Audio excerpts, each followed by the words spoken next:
33.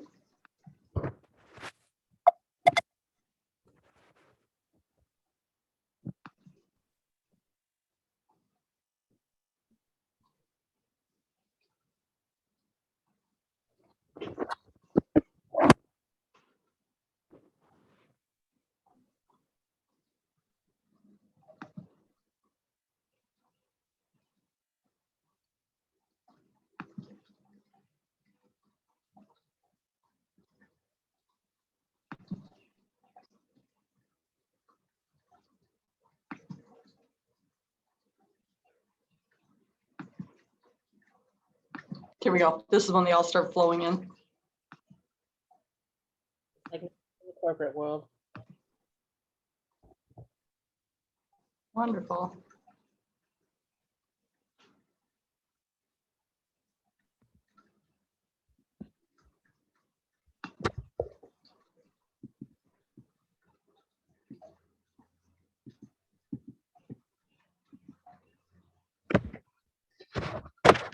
We're at 43 and we're at 18 after. So I think we should get started. And we'll see that number continue to tick up. So I would like to welcome everyone here. We have a wonderful guest. Here we have Ms. Marie Watkins, and she is from Polaris Talent. And she's going to talk a little bit about her business and what it means to look for a job, retain a job, and promote within a job. All those things that we really need to know, because it's great to have a job, but then what can we do with it? How can we grow within our career? How can we grow with ourselves? So without anything else, thank you so much and welcome, Ms. Marie Watkins. Thank you. Good morning. So my name is Marie Watkins, as she said, and I am the Chief Vision Officer of Polaris Talent.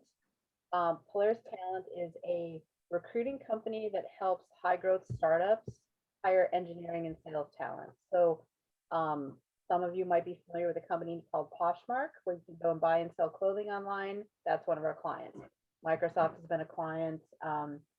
Lots of things you've never heard of because they're behind the scenes businesses, local business. But I've had 25 years in hiring engineers for high growth companies from the very beginning of the internet. So from 1995 to now, I have been hiring people. Started my company here in Racine about almost 4 years ago now. And Polaris Talent, the name Polaris, is actually an homage to Horowitz Yearbook. I am a class of 84 grad. Our yearbook was Polaris. And my co-founder is also class of 84 grad. So he wanted to sort of have a little. So, you know, I grew up here. I went to Horlick. I was a swimmer. I ran track and cross country. I was active in band and choir. There we go. So I sat where you sat, and I'm going to be really honest and direct with you this morning because that's what I would have wanted. Because you're old enough now, you're about to step into the adult world. You know, it's time to just be honest and truthful with you, adult to adult, and so that's kind of my MO with things. So the purpose of my talk this morning is to just tell you what I wish people had told me. It's that proverbial letter to your 18-year-old self. Like, what do you wish people had been direct and honest enough to tell you? I might swear. I sometimes swear. I'm going to apologize to the teachers now. I also know it's early and you might be, you know, zoning out. I hope you don't. I hope you find what I have to tell you useful. If you don't, tell me at the end and tell me why, which means you will be paying attention. So 1984, I sat where you sat, you know, about 3 weeks before the end of the semester. We were given the same BS that you guys are hearing, right? To be totally honest. So this is the best time of your life. The world is your oyster. Your future's ahead of you. It's your time to take on the world.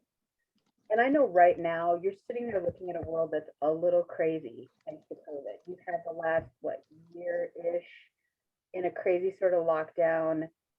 Hopefully you had a safe space to learn from and still have some normalcy. But now you, like all of us, are emerging from the COVID cocoon into a world where even the adults don't know what to expect. The job market has changed. People's sense of safety and security has changed.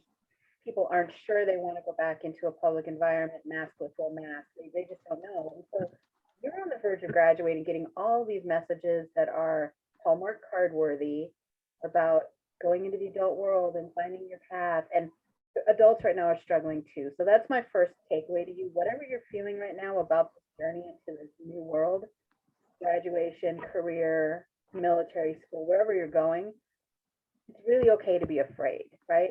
So what I wish someone had told me when I was sitting there is like, it's okay to be afraid of leaving town. It's okay to be afraid of staying in town, or worrying that if you leave, you'll never come back, or if you don't leave, you'll never leave, or all this burden of if you pick the wrong path, you pick the wrong major, your life's over. Well, I'll tell you, I changed majors 3 times before I found this career. You might also be looking around and saying, things I want to do and the things I want for myself, nobody in my family has done that. I'm going to be the first. Or nobody in my neighborhood has done that. Or, nobody in the career I want to go to looks like me, comes from where I come from, speaks like I speak, is my race, my gender. And that's okay, because I'm sitting here telling you, like, as a female CEO in technology, which is a very white male dominated world, you absolutely can do anything. You can absolutely find a role model. So when I sat where you sat, my plan was to go to Marquette, major in pre-med, and become a doctor. Why? Well, I like biology. I was in AP Bio at Horlick and loved it. I wanted to not worry about money since I'd seen my parents struggle. My dad worked at Continental Can as a quality control inspector. My mom was an accountant and bookkeeper at companies around town. And when I looked around, the richest people I knew, the people that I wanted to be like, because I thought they had this great life of country clubs and cool cars and travel, were doctors. So I thought that's what it meant to be successful, was to be a doctor. So long story short, I go to Marquette, flunked chemistry my freshman year, even though I was like honor roll student. I think I was top 20 in my class at Horlick. I flunked. Okay, honest failure, got distracted by a series of bad relationships, bad boyfriends, and one day just up and moved to San Diego to get away from Racine, because I thought that this was just limiting, right? It was like, okay, I'm having these bad issues. I'm just going to go somewhere else. And I'll tell you, that escape, never run from something. It's okay to move to something, but don't run from something. So I left with very little plan except to go to college in San Diego. And even better is when I went there, I went from this very lucrative, I want to be in pre-med, I want to be a doctor, to become a literature major, which everyone at the time freaked out. And you hear the, oh, literature major, what are you going to do? Work at McDonald's your whole life, just flip burgers? It's a fast food major, right? It's liberal arts. You need a lucrative major. So I ignored them all. I kept biology as a minor though, which has come in handy now because we have a lot of science companies we work with. But so I go from this high of like pre-med, doctor, prestige to literature, the bookworm in the library, because that was the true me, and that's what I loved. And so the joke was on all those naysayers is that it didn't turn out that way. For 25 years, I've used my literature degree every single day to research and analyze and assess people and communicate. And I probably do 80% of my communicating in writing, especially now with COVID and everybody working remote. It's all email, instant messenger, Slack, Instagram. It's all in writing. And so that led me to 4 years ago when I co-founded Polaris Talent back here in Racine, and sort of have taken this pathway all the way around. I came back to town 4 years ago after having been gone for 35 years, which is a little bit of angst about like, I don't want to be there. I can't be successful there. I came back to prove to myself I could be successful in the town that I thought was holding me back. So, like, don't burn bridges. So let's see if I can advance this. All right. So what I really want to kind of dig into is the game of chutes and ladders. Like, you're sitting there and you're being told this path: go to school, go to college or trade school or military, and then get a job. Nobody tells you what comes next, and nobody really tells you kind of that you're going to have a lot of backsliding. Like when I was a kid, there was a game called Chutes and Ladders, and you can climb the ladder and things are lockstep and they have a foot in front of each other, or you slide down the slide, right? So it's a lot of comes and backs. So, I think you look at people, especially adults that are successful, and think they must have this very planned path, right? This A plus B plus C plus D equals this comfortable, prestigious career, job, wherever you see them. But in reality, most of us have had equal amounts of starts and stops, successes, failures, and I mean failures, like a lot of failures. most business people, Elon Musk, Bill Gates, you think of business people, sports stars, moguls of music and TV, they have failed. They fail every day. And the trick is to just fail but get up, be resilient. So we've played a lot of games of chutes and ladders to get us to where we are today. Like I said, I've changed majors 3 times. I've had so many steps on this path to the career I have now, and each one gave me something successful for today. So when I thought about doing this conversation, and after talking to, the team there, I thought about it as writing a letter to 18-year-old Marie on the verge of graduation and what I wish someone had told me. And what I wish someone had told me was there's a difference between a job and a career. So we're told go to college, graduate, get a good job, right? But I hated all the jobs I had. Like I worked at McDonald's on Douglas, and I think I lasted a week after they put me on the drive-through 2 days in a row, and I rage quit. I was third shift cook at George Webb's on Douglas. I worked at Connell Cans, stacking cans on a pallet to go on a forklift truck to go out. I picked potatoes. I babysat. I did all the odd jobs in this town you could think of doing. I paid my way through college with restaurant jobs. I worked for temp agencies as a receptionist, bored out of my freaking mind day after day after day. But I knew I had to have a job, right? You got to have money. You got to have something. So what happened was all these series of jobs all the way through Racine, Marquette, UC San Diego, I finally found someone to believe in me and mentor me, which led me to a career. I finally found somebody who said, hey, you have these strange skills. You read, you communicate, you teach, you love research, you love analyzing, be a recruiter. And I was like, what the heck's a recruiter, right? I didn't know. I knew about like scouts in baseball, and I knew about Hollywood agents that go for actors, but I didn't know what a recruiter was.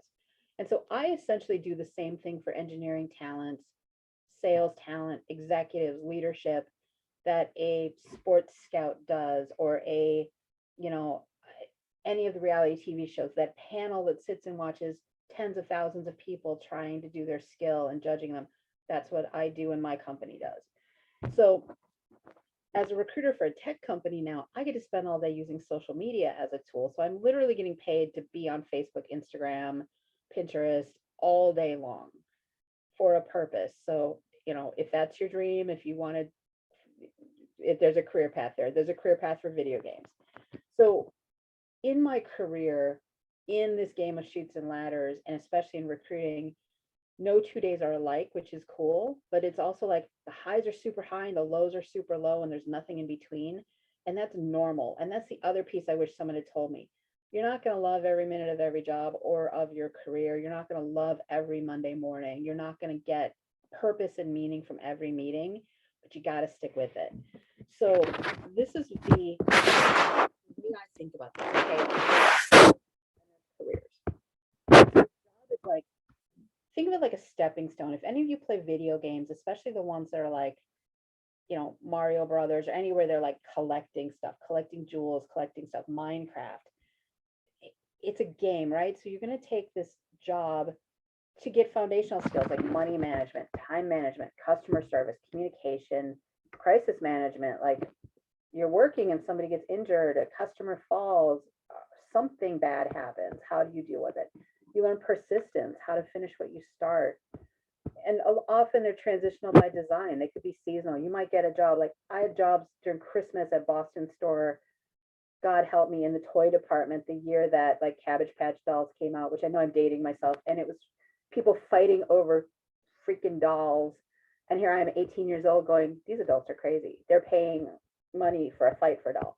So these jobs are important, but they're not something to settle into long term. Like I think of them as survival jobs. They're the job you need to pay the rent, get your car insurance, get your gas, get your food. And for you, it's potentially just a paycheck plus these skills. And for your employer in these jobs, they do see you as expendable and replaceable.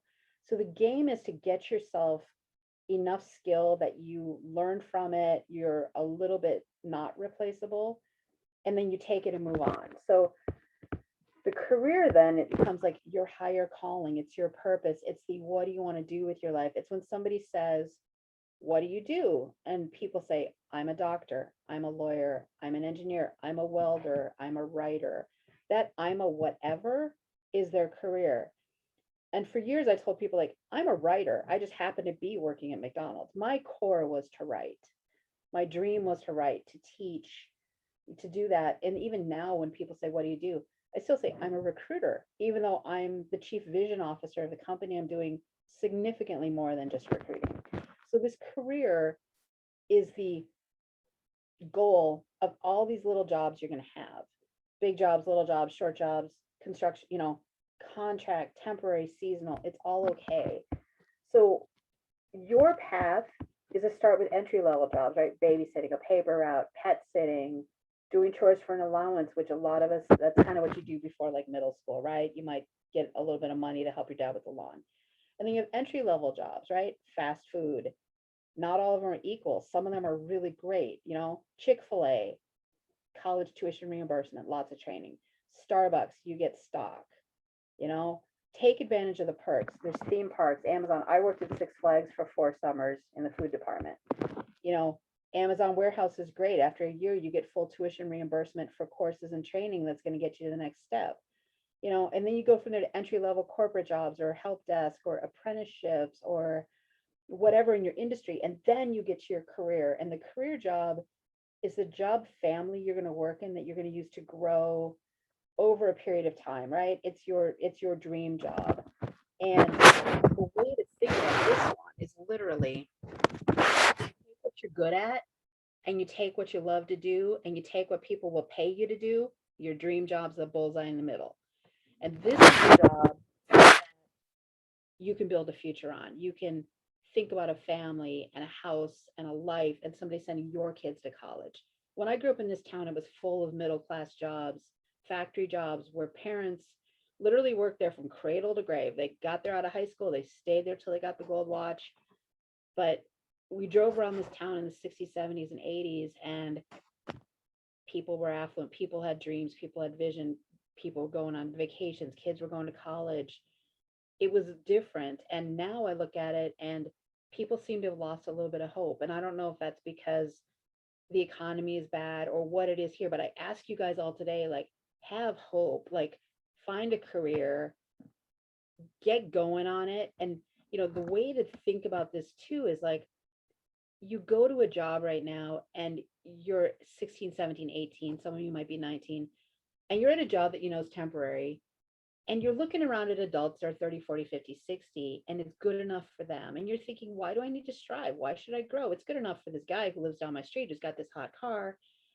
You need to want more. You need to want to get the heck out of your situation, your town, and then come back, right? Go see the world, get your education, come back and contribute. But, when you look around and see people that that are significantly older, 2 to 3 times older than you, and they're in this job, don't let that be your enough. They might be there for a reason. That, people stop pushing themselves for varying reasons, right? And that's just the way it is. It might be their choice. They might have a circumstance. Maybe they have low enoughness. Nobody ever told them they were enough and they could push, and I'm telling you, you are enough. You got, if you've gone to, the Racine schools, you're getting out of case, you're having your diploma, you have the skills. Now you just need the motivation. And so, you need to look around at these jobs you're in right now and think of them as just a job. They're a stepping stone and you need to want more. So make a bet with yourself today to like pick your own path to these jobs, to the career. So job, career, and gamify it.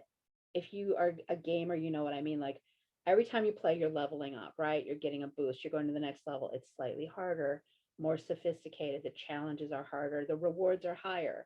That's how to think about your job.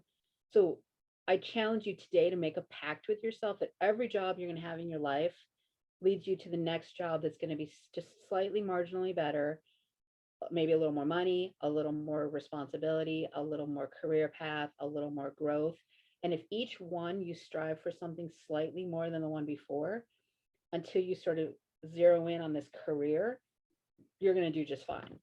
So, when you look back 25 years from now, like I am, and you realize you had this chutes and ladders that led you to the career you have, that you could pay your bills, you can go on vacation, you can be like, hey, I need new clothes, I need a new car, and you can go buy it without stress. that is your goal in life, and it's, it was interesting growing up in Racine in the 80s because there was like the rich people on a certain area of town, and I was living on the fringes of it. And I can remember driving around thinking, wow, if I could ever just buy that house, someday I'll be very successful.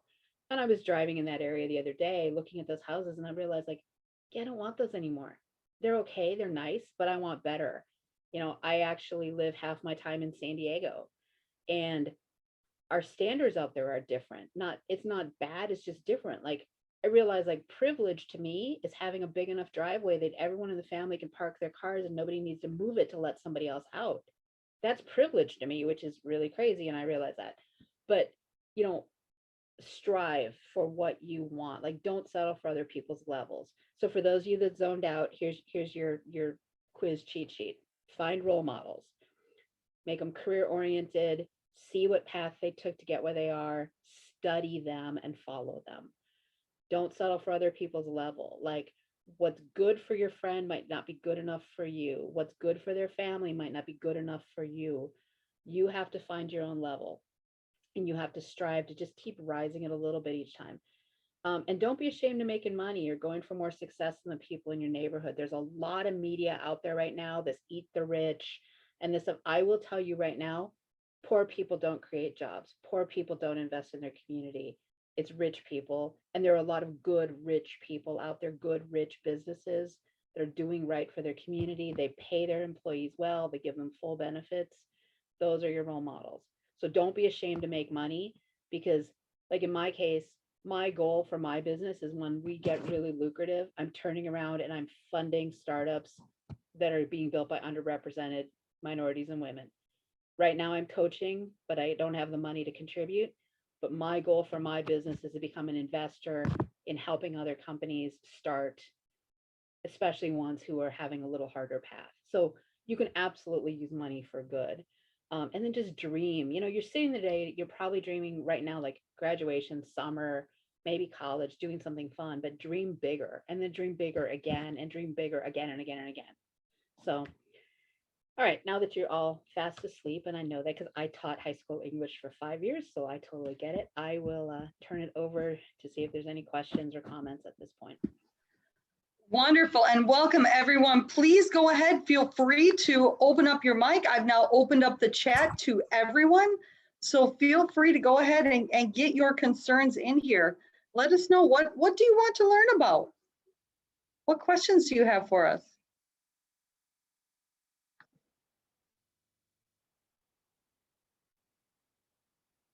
And staff, don't be afraid to ask either. I would love to hear all of you.